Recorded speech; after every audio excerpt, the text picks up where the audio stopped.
gustaría leer este capítulo cuarto de Jonás, sabiendo, y eso me pone un poquito nervioso, la verdad, porque sé que muchos de ustedes han escuchado los videitos de Jonás, los estudios de Jonás de Margarita y Saris, o como dice Margarita, de Misaris.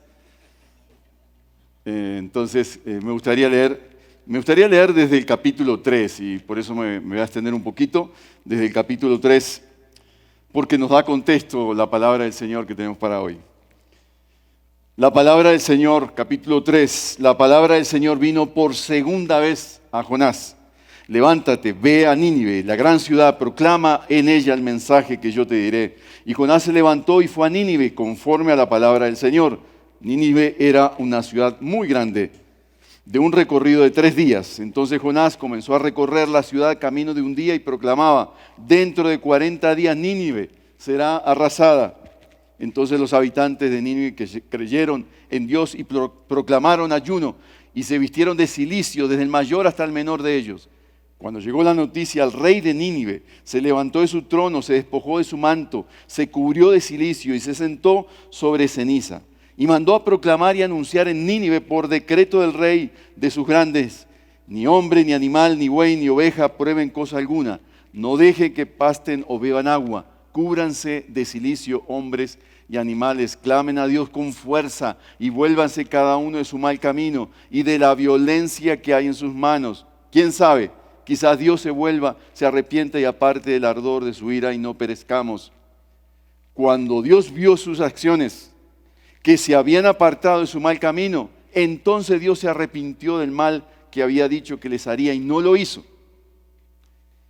Pero esto anterior, desagradó a Jonás en gran manera y se enojó y oró al Señor. Señor, ¿no era esto lo que yo decía cuando aún estaba en mi tierra? Por eso me anticipé a huir a Tarsis, porque yo sabía que tú eres un Dios clemente y compasivo, lento para la ira y rico en misericordia, que te arrepientes del mal anunciado. Y ahora, Señor, te ruego que me quites la vida, porque mejor es la muerte que la vida. Y el Señor dijo: ¿tienes acaso razón para enojarte? Entonces salió Jonás de la ciudad, se sentó al oriente de la misma. Allí se hizo un cobertizo, se sentó bajo la sombra de él hasta ver qué sucedería en la ciudad. Y el Señor Dios dispuso que una planta creciera sobre Jonás para que hiciera sombra sobre su cabeza y lo librara de su incomodidad. Y Jonás se alegró grandemente por la planta, pero al rayar el alba del día siguiente, Dios dispuso que un gusano atacara la planta y ésta se secó. Y sucedió que al salir el sol, Dios dispuso un sofocante viento del este. El sol hirió la cabeza de Jonás, así que él desfallecía y con toda su alma deseaba morir. Y decía: mejor me es la muerte que la vida. Entonces Dios le preguntó a Jonás: ¿tienes acaso razón para enojarte por causa de la planta? Tengo mucha razón para enojarme hasta la muerte, le respondió. Entonces el Señor le dijo: ¿tú te apiadaste de la planta por la que no trabajaste y hiciste crecer, que nació en una noche y en una noche pereció? ¿Y no he de apiadarme yo de Nínive, la gran ciudad en la que hay más de 120,000 personas que no saben distinguir entre su derecha y su izquierda, y también muchos animales? La verdad que yo escogí este capítulo 4, podía haber hecho el 1, el 2, tenía libertad, y gracias Efraín por pedirme que predicara sobre Jonás. La verdad que fue porque fue el capítulo que más me confrontó y el que más me incomodó, la verdad. Por eso el título que escogí, ese Jonás, iba a ponerle ese pequeño Jonás que todos llevamos dentro, o ese Jonás que llevamos dentro, que tanto incomoda. Y es una presunción, y perdón por la presunción, que hay algo de Jonás en nosotros. Hay algo de Jonás en nuestras actitudes, en nuestra manera de pensar. También porque se relata en este 3 y el 4 la conversión de una ciudad, el apuro de una ciudad, el apuro de un rey. La ciudad más grande de su tiempo, el imperio más imponente, pero también el imperio más cruel de su época. Me gustaría hacer antes una panorámica. Al hacer la panorámica, quizás voy a hacer una defensa de Jonás, de la humanidad de Jonás y de nosotros mismos frente a los desafíos de la época. Es curioso, en este libro no se llama a Jonás profeta. No sabemos por qué, pero no se le llama en este libro, y búsquenlo. Si alguien lo encuentra, me corrigen, pero no se le llama a Jonás profeta en este libro. Quizás porque desde el principio no se portó como un verdadero profeta, sino que se presenta como un profeta renuente a hacer la voluntad de Dios, desobediente, como un profe del seminario decía, un profeta que es en realidad un antagonista de Dios. Es protagonista de una historia corta, pero sustanciosa, pero es un antagonista de Dios. Desde el principio hasta el final, él está peleando con la voluntad de Dios, con lo que el Señor le pide. Cuando recibe la comisión de ir a predicarle a los ninivitas, en el verso 2 del capítulo 1, Jonás no hace como otros profetas o como otros siervos del Antiguo Testamento, que dicen y que se excusan diciendo que eran niños, que no saben hablar, que buscar a otro. Caso Moisés, Jeremías. Jonás simplemente sale disparado en dirección contraria a donde Dios lo mandó. En el mapa tú puedes ver que Nínive está a 800 kilómetros desde Jerusalén aproximadamente, o desde Jope, donde él toma el barco sin rumbo fijo y bueno, aparece Tarsi, que es la ciudad al sur de España, más o menos, son detalles aproximados. No discute, no pelea, él no se hace el modesto, no dice ni una sola palabra, simplemente huye. Recién al final del libro se nos informa por qué huye, para no predicar a los ninivitas. Sabe que Dios puede perdonarlos. Y el libro termina con una pregunta. El último verso de Jonás es una pregunta abierta para que los oyentes la contestemos. El libro es una estructura simétrica. Tú ves en el capítulo 1 y en el capítulo 3 es el llamado. En el capítulo 1 el primer llamado que hace, el primer llamado de atención de Dios hacia Jonás. Tercer capítulo es el segundo llamado y la segunda oportunidad que Dios le da a ir a los ninivitas, el cual él asume y va.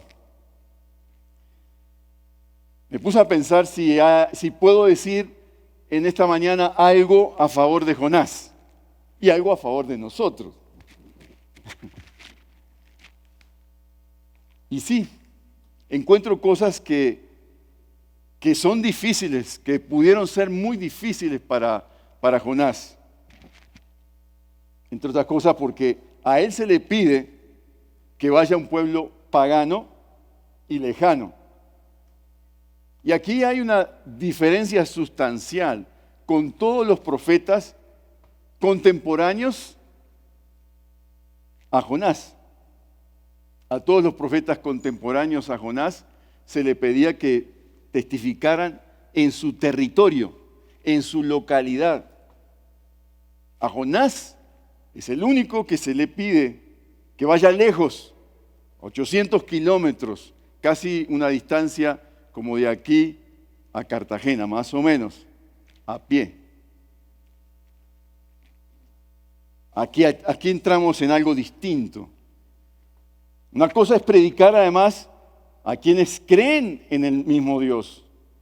Y otra es predicar a paganos y predicar a los asirios. Una cosa es la localía, otra es ir a un lugar tan distinto. Dejar tu casa, tu vecindario, atravesar desierto, climas inhóspitos, peligros, pasar hambre. Atravesar todas esas distancias no solo geográficas, sino a él le tocaba atravesar una distancia cultural enorme. Podemos entender de alguna forma esa resistencia que él tiene a ir y hacer y obedecer a Dios. Vemos la humanidad de este hombre, no sabemos su edad. Ir a Nínive no solo significaba ir a un pueblo lejano, pagano, también era pueblo enemigo. Jonás era profeta, pero es humano también. Una cosa es para un profeta predicarle a su propio pueblo, como dije, otra cosa es predicarle a paganos y predicar a enemigos. Es cosa bien compleja, es a riesgo de su vida. Era tan fuerte emocionalmente como fue el viaje en barco, como también el viaje a Nínive por tierra. Era casi una misión imposible.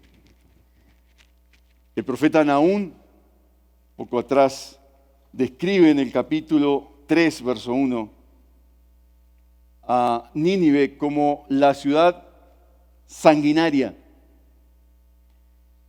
Dice, la descripción es ciudad llena de mentira y de pillaje, que nunca cesa en su rapiña.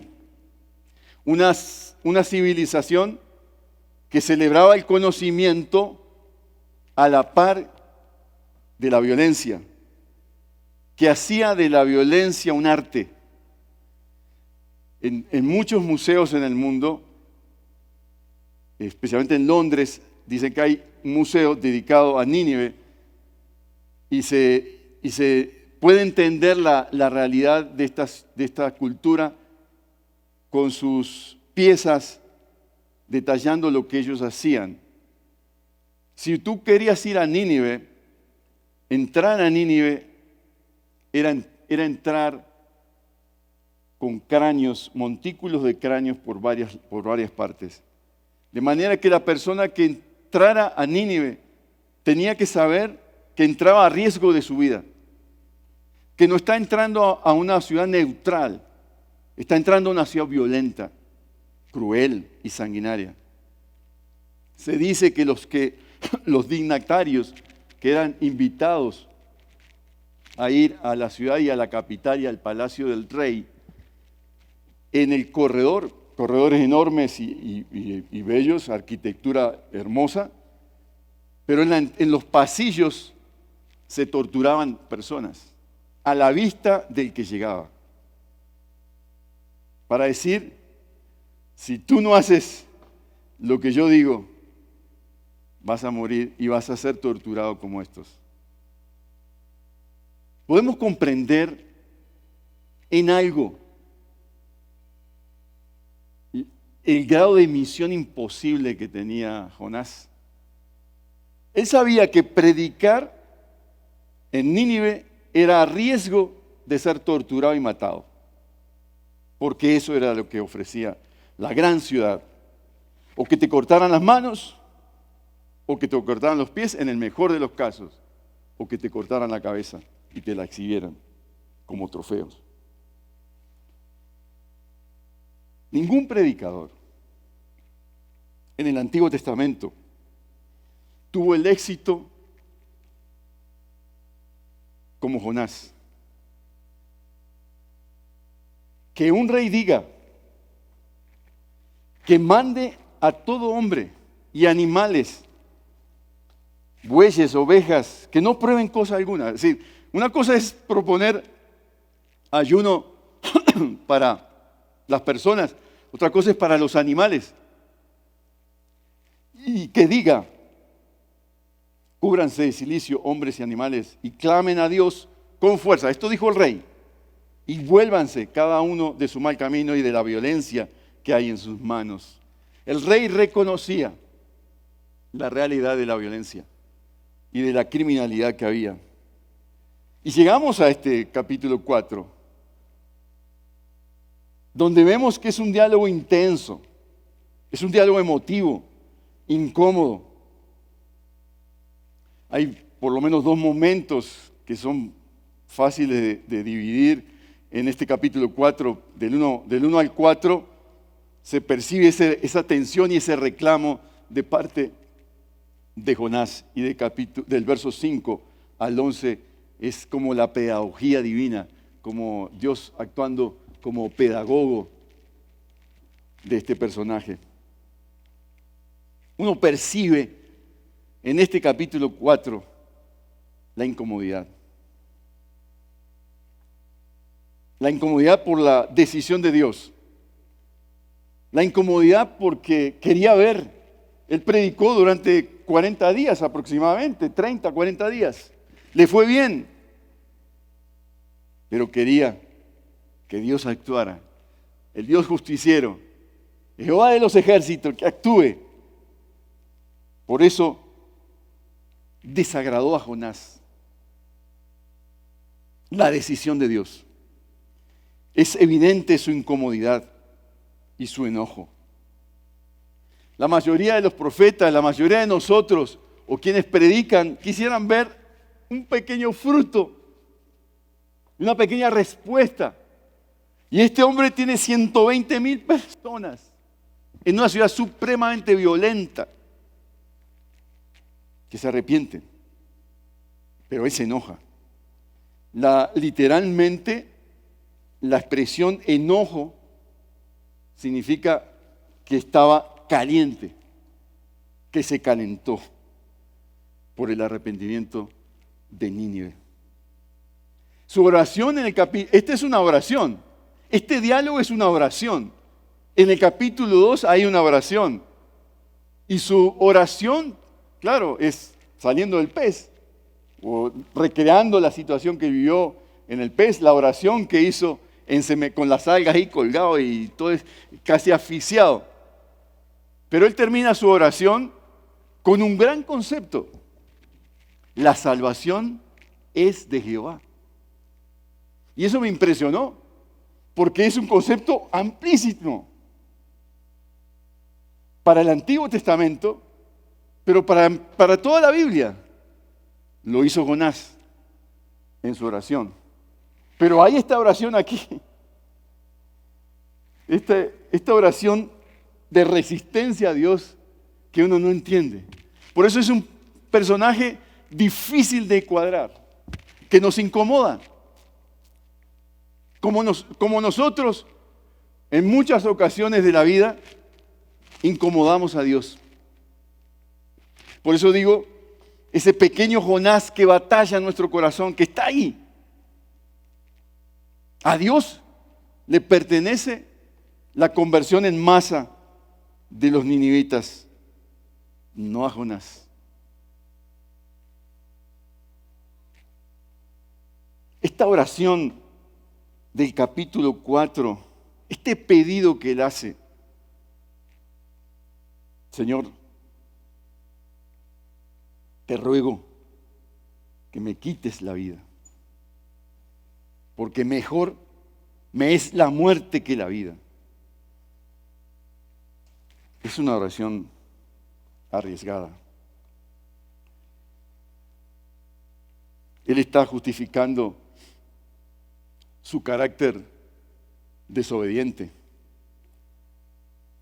No era lo que yo me imaginaba que Dios iba a hacer, perdonar a estos ninivitas. Por eso me anticipé a ir a Tarsis. Él está justificando su carácter, sus decisiones desobedientes a Dios, con un concepto de Dios magnífico.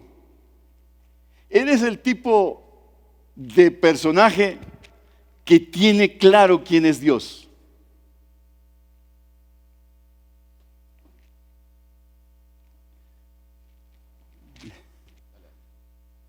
Él es el tipo de personaje que tiene claro la teología, tiene el concepto clarísimo,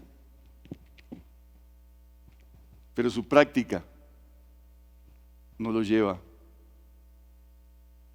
a amar a los enemigos o a una persona que piensa distinto a él.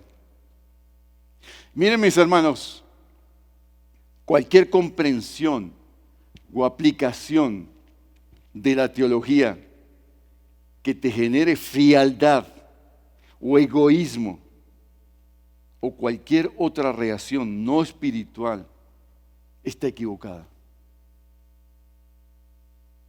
Este concepto de Dios, que es bueno, que es clemente y compasivo, debería llevar a Jonás a hacer eso en la vida, a tener compasión. Y a nosotros. Gracias.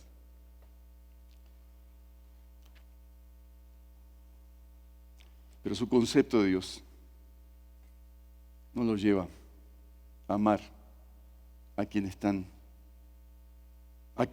le está predicando. Pero también su oración es arriesgada por lo que pide.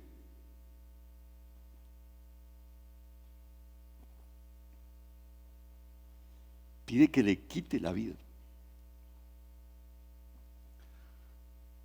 Y por eso me incomodó este texto. No me cuadra. No me cuadra Jonás.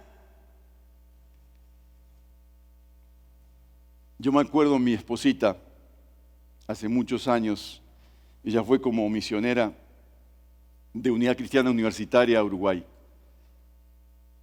Y estábamos pasando unas semanas horribles de ministerio. Yo estaba trabajando secularmente, pero ella estaba en el ministerio y estaba viviendo situaciones bien complejas. Los uruguayos no somos fáciles. Casi que puedo describir ese estilo de jugar en las relaciones, también somos complejos. Y ella estaba viviendo una situación complicada. Noticias de su casa, malas noticias en el ministerio. Y un día me dijo,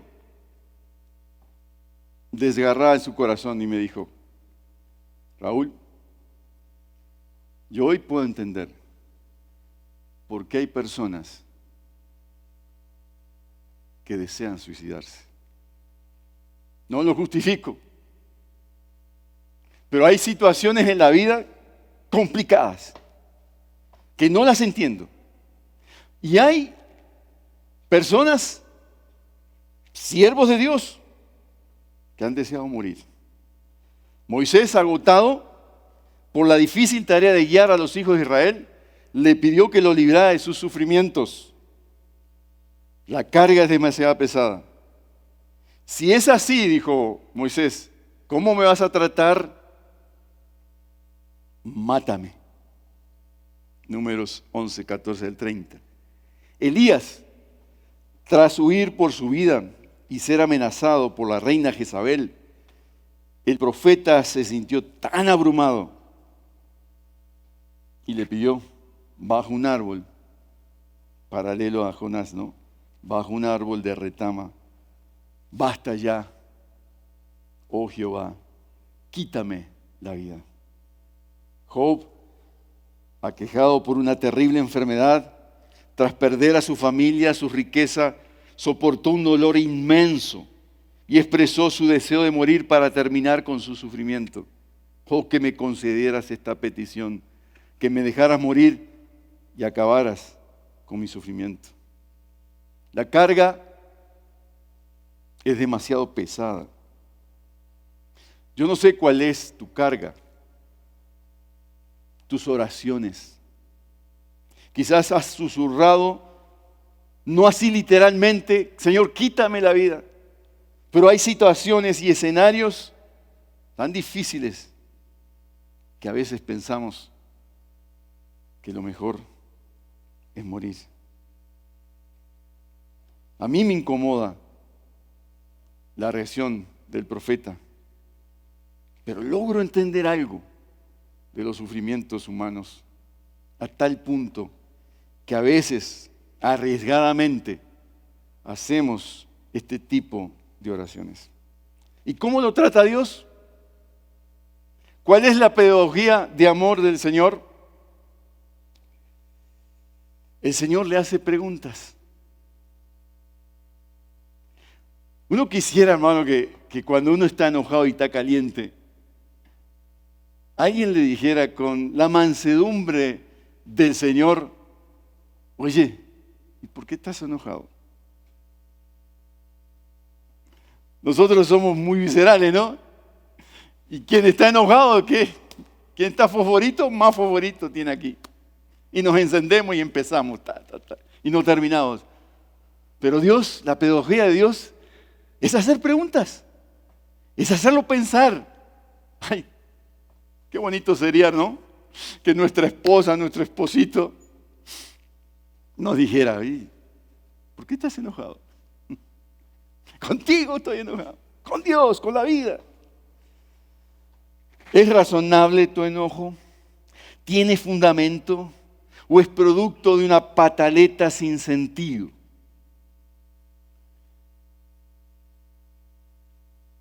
¿Tienes acaso razón para enojarte?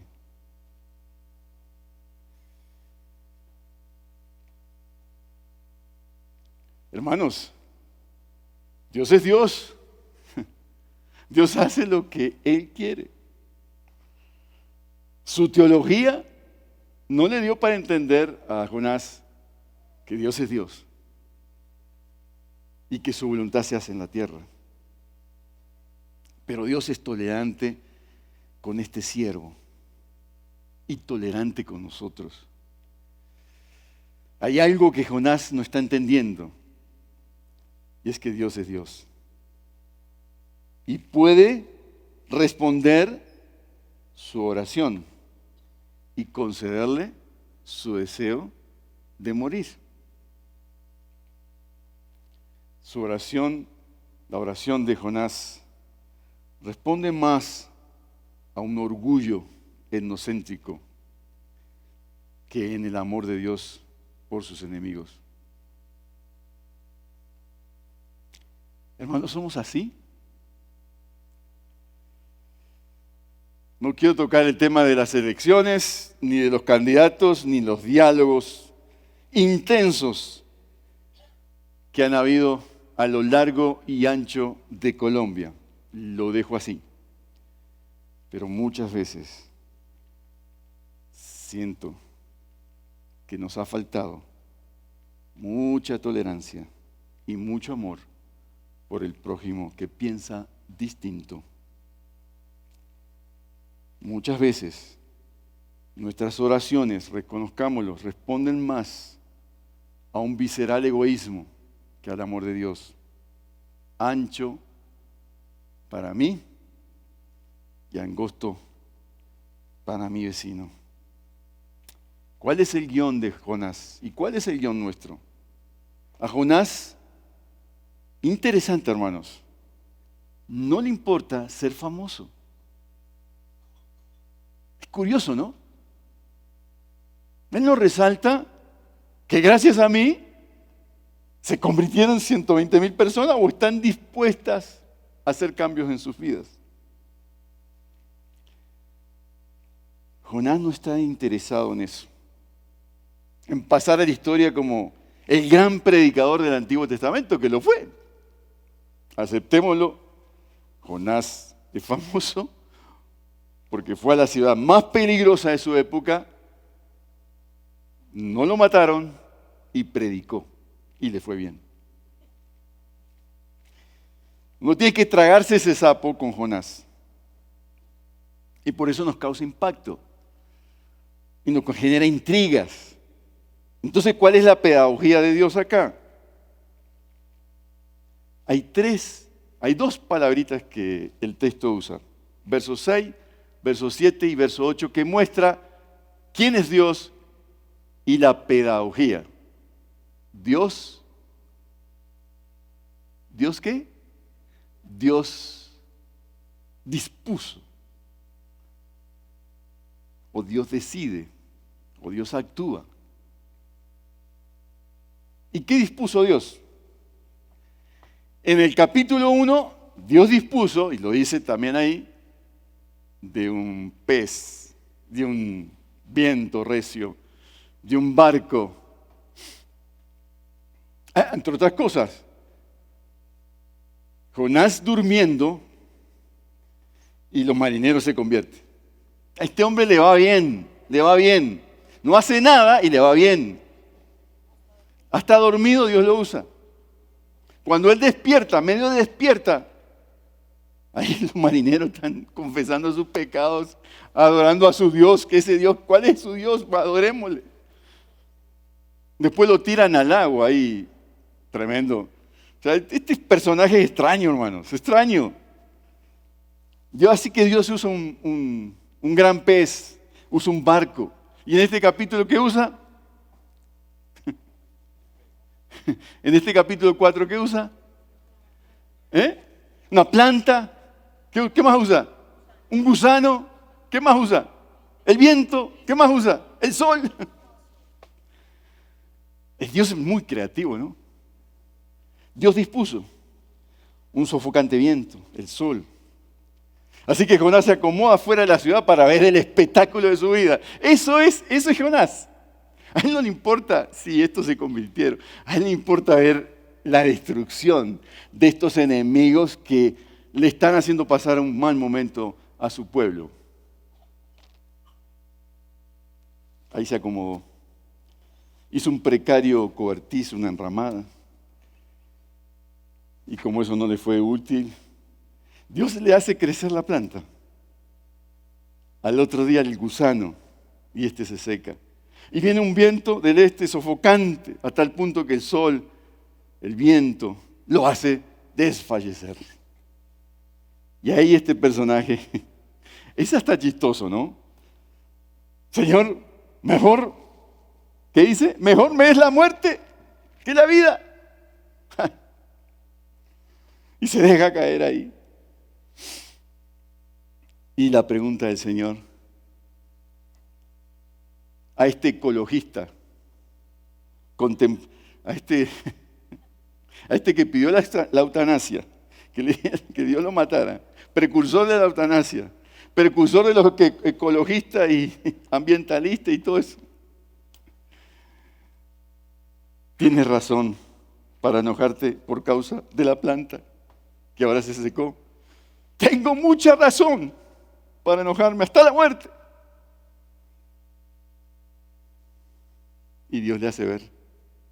¿Y no te preocupan estos 120,000 y esta plantica que se secó, esa sí te preocupa?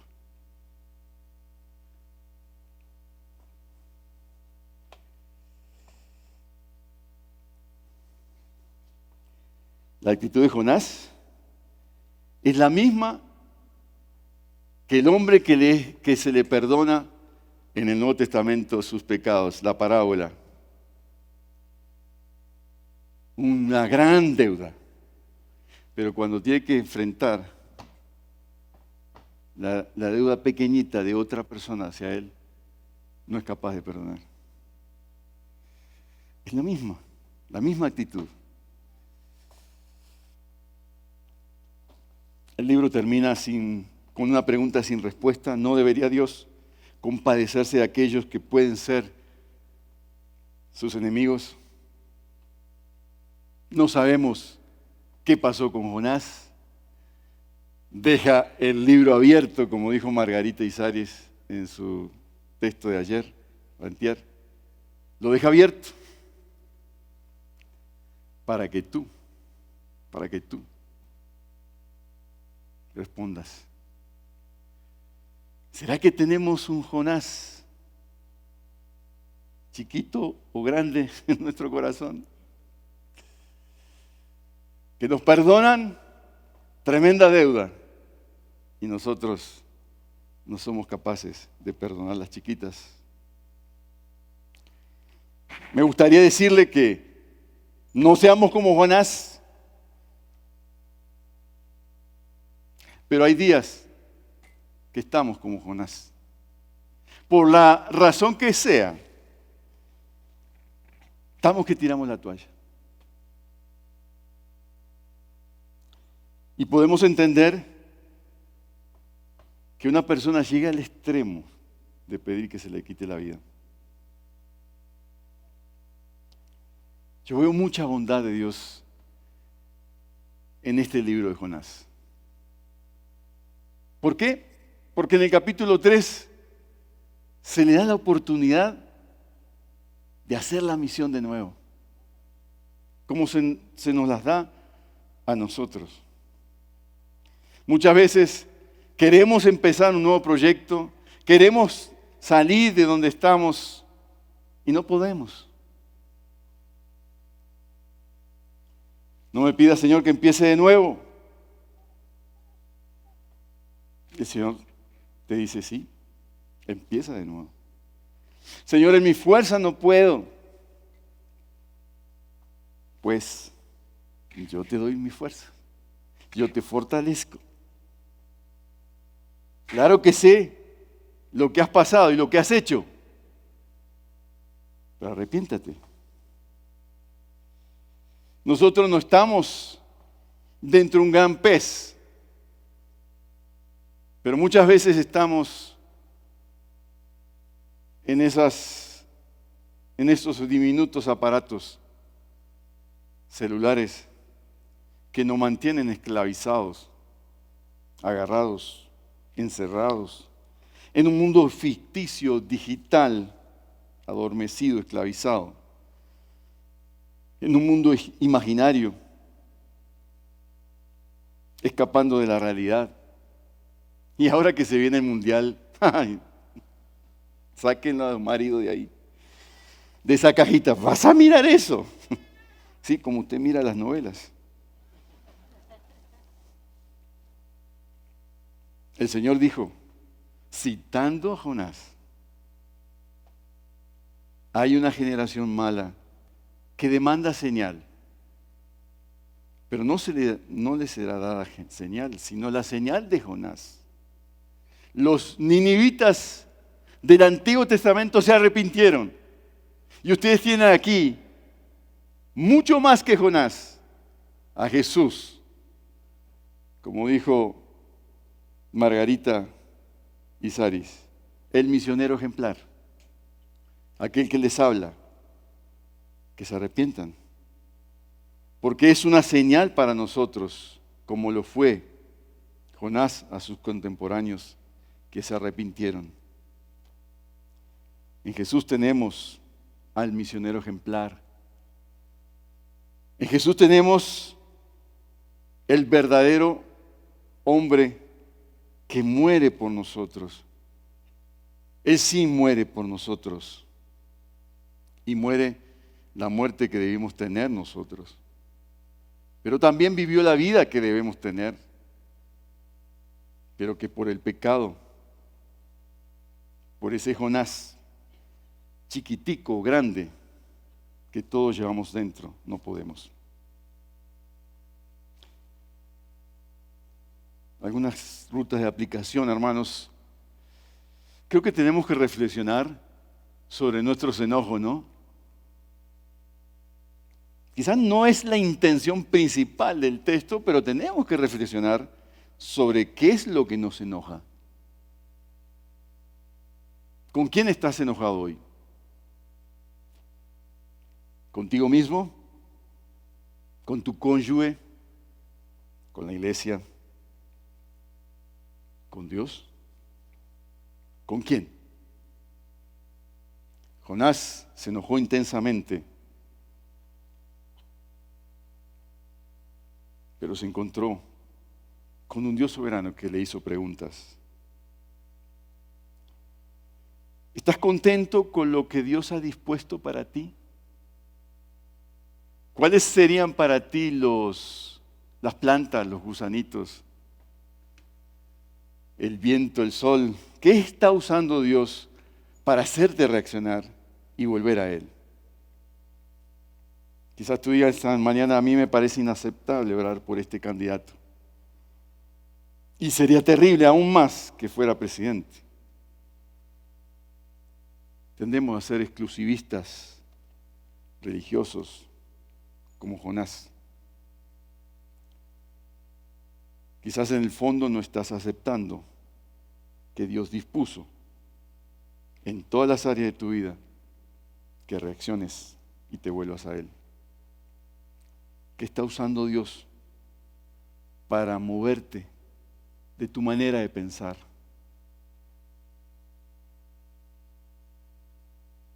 Seguramente si te enojas con Dios es porque tu enojo proviene de un corazón más centrado en ti mismo que en Dios. Hoy más que nunca desde Jonás es día de arrepentimiento para la iglesia en Colombia. Día de compasión también para Colombia. No podemos cambiar a Colombia, pero Dios sí. Y puede usarte como un misionero en el lugar y el entorno donde vives.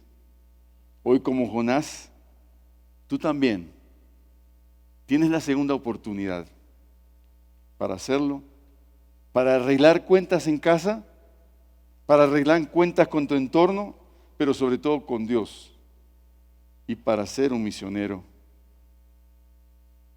en las fuerzas de aquel que fue el misionero ejemplar, Jesucristo. Que Dios te bendiga en esa decisión.